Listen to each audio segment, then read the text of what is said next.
Hey, what's happening? Welcome to Snack Crack, some booze, food reviews, tips. That's what we're doing today, is a little cooking tip. And hey, hit that subscribe button, okay? Please do me a favor. It really helps out, especially YouTube's really been cracking down, making it hard.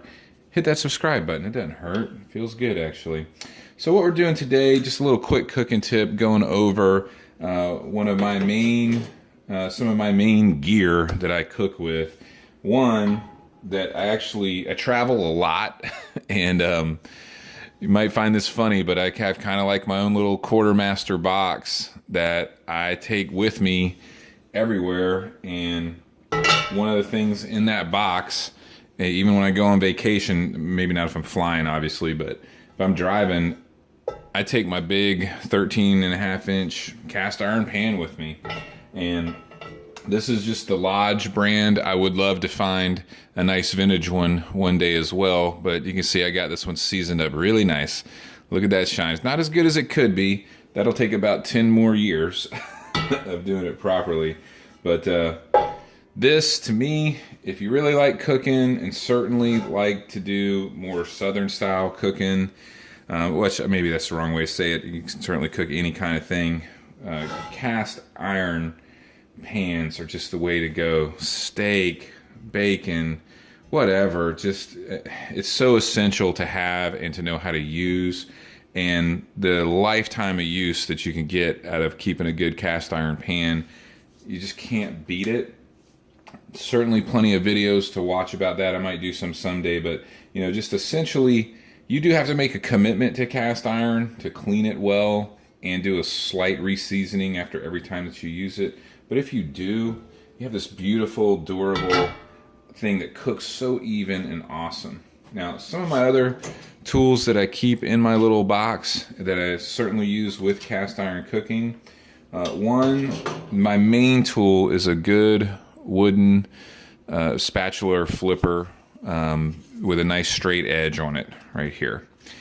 And you can see this particular one is the Pioneer Woman brand. You see their logo down there a little bit, that you can find at Walmart. I'm not a huge fan of Walmart, but this is a product that I have no problem buying from there. It's nice and thick. It's only about $5.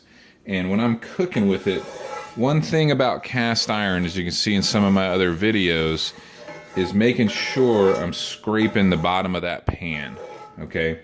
And I go through these a fair amount because you'll scrape that edge down pretty good over time.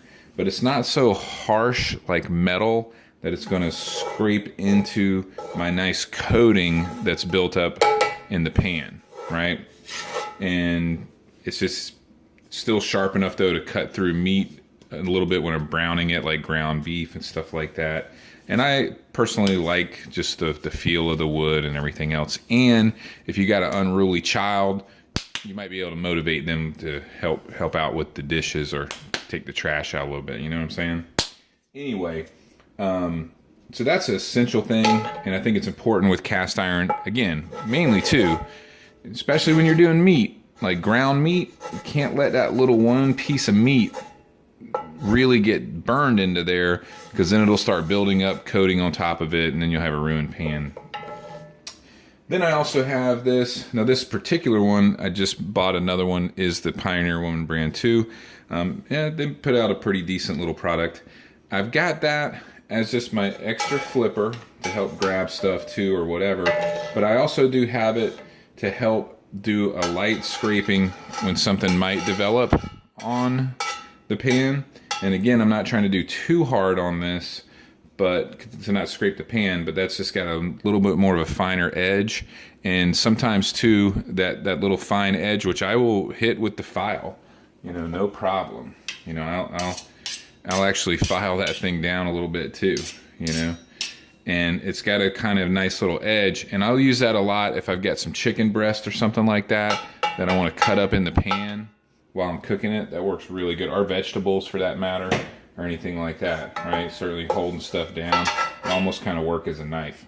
So another great tool. And then for just cooking in general, I also think that this Tefal spatula right here, this nice big end on it, it's very flexible.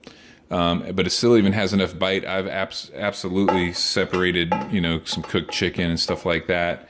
But really, to get up flexible, look at that flex on that thing is awesome. To flex up underneath an omelet a little bit that you're working on and wiggle into there, you know, can really get into the sides of a pan like that. And it is, I use this a lot too in my non-stick pan, because I do carry a non-stick pan with me as well with a different video. But yeah, that's an awesome thing.